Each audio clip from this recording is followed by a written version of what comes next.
Muy buenos días, estudiantes del grado décimo del Colegio INCADES. Hoy vamos a ver el tema de la tabla periódica.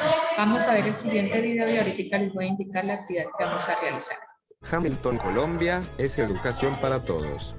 En el pasado, a pesar de conocerse algunos materiales, como el oro, la plata, el mercurio, el cobre y el plomo, no se tenía la noción de que dichos materiales eran elementos químicos de la materia.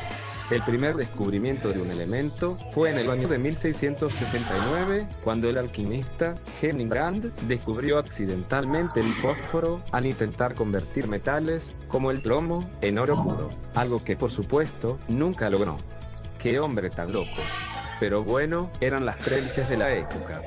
Luego, en el siglo XVIII, empezaron a surgir nuevos descubrimientos, principalmente los gases, como el hidrógeno, el nitrógeno y el oxígeno, además de empezarse a consolidar el término elemento. Antoine Lavoisier, famoso químico, biólogo y economista francés, es considerado el padre de la química moderna.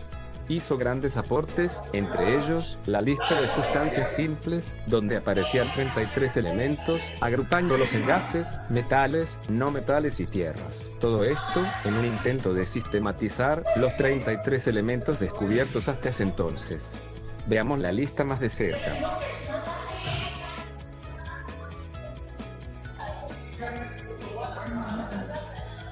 Siguiendo los pasos de Antoine, encontramos al químico alemán Johann Wolfgang Weber.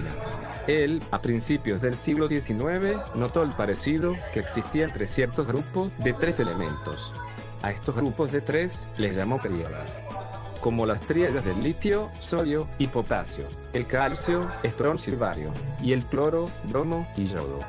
A finales del siglo XIX, el químico inglés John Newland señaló en una serie de documentos que cuando los elementos se enumeran de menor a mayor peso atómico, las propiedades físicas y químicas parecidas se repiten en intervalos de 8. Esto fue llamado la ley de las octavas. Pero cuidado, no se debe confundir con la ley del octeto. Veamos las octavas.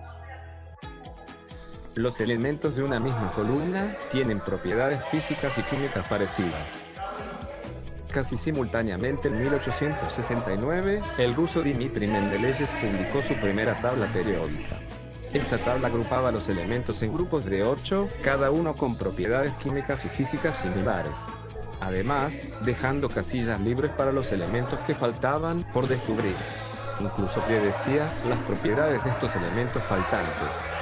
No obstante, esta tabla presentaba problemas, se debieron integrar los gases nobles, las tierras raras o lantánidos y actínidos, y elementos radiactivos. La tabla quedó de la siguiente manera. A medida que el tiempo pasaba, más y más elementos eran descubiertos, hasta tener la tabla que hoy día conocemos. La IUPAC, Unión Internacional de Química Pura y Aplicada, por sus siglas en inglés, es la autoridad, a nivel mundial, para la denominación de los elementos y compuestos químicos. En la tabla periódica, tenemos a los elementos alcalinos, a excepción del hidrógeno, los alcalino-térreos, los metales de transición, las tierras raras, los no metales, otros metales, halógenos y gases nobles. Recapitulando, se puede encontrar el símbolo, el número atómico, la masa atómica, entre otras propiedades, de todos los elementos conocidos hasta ahora, en la tabla periódica de los elementos químicos. Por ejemplo, para el elemento calcio, ubicado en el período 4, grupo 2, vemos que su símbolo es Ca, y tiene masa atómica de 40,078, y un número atómico de 20, es decir, posee 20 protones. Los grupos van del 1 al 18 y se cuentan de izquierda a derecha.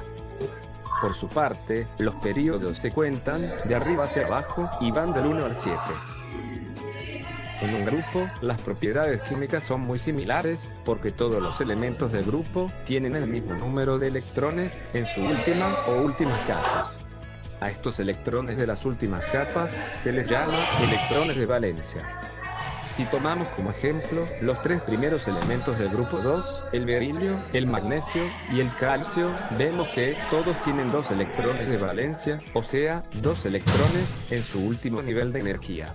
Para el caso de los períodos, los elementos que pertenezcan a uno en particular tendrán el mismo número de capas o niveles de energía. Es decir, un elemento con 4 capas electrónicas estará en el cuarto período. Por ejemplo, los 3 primeros elementos del período 4, en su orden, potasio, calcio y escandio, todos tienen 4 niveles de energía, a pesar de tener diferente número de valencia. No olvides seguirnos en nuestras redes sociales y en Hamilton. Ok, bueno, por favor, entonces vamos a hacer la siguiente actividad, los estudiantes del grado décimo. Vamos a realizar este crucigrama, es el que debemos hacer y esa sería la actividad del día de hoy. Les agradezco.